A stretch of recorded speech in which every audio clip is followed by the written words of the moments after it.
Lorsque tu fais attention à la note du jury pour ton mémoire de deck, tu fais attention au fait qu'on te demande à la fois un sommaire et une table des matières. Pour rappel, le sommaire, début du mémoire, uniquement 2 niveaux de titre, partie et chapitre, et doit apparaître sur une page, alors que la table des matières, elle, se trouve à la toute fin de ton mémoire, après les annexes et la bibliographie, et cette table des matières aura tous les niveaux de titre.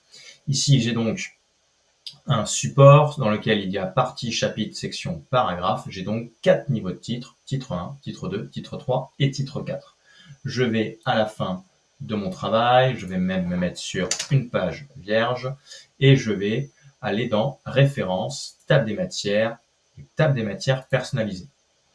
Je vais avoir un extrait de la vue avant impression. Je peux vérifier que les numéros de page seront donc apparents, qui seront alignés à droite. Je peux choisir les caractères qu'il y aura, par exemple, entre mes titres et mes numéros de page.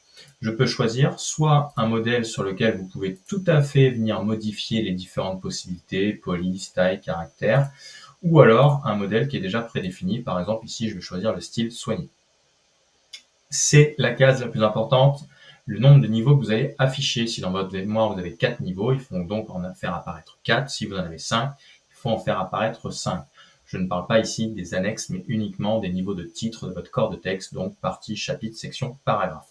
Ici, n'ayant que 4 niveaux de titre, je vais donc valider et mon document va me générer justement cette table des matières. Alors actuellement, il ne tient que sur une seule page puisque je n'ai qu'une seule partie. Vous imaginez que lorsque vous aurez intégré vos 2 ou 3 parties avec l'ensemble de vos chapitres, de vos titres, votre table des matières peut facilement parcourir 4 à 5 pages. Et l'intérêt, c'est qu'elle se met à jour en la sélectionnant et en appuyant sur F9, soit mettre à jour uniquement la numérotation des pages, soit mettre à jour toute la table si vous avez changé des titres. Et vous pouvez aussi tout à fait naviguer dans votre document grâce à cela en faisant un contrôle-clic pour vous rendre à n'importe quel endroit de votre mémoire. Voilà pour votre table des matières.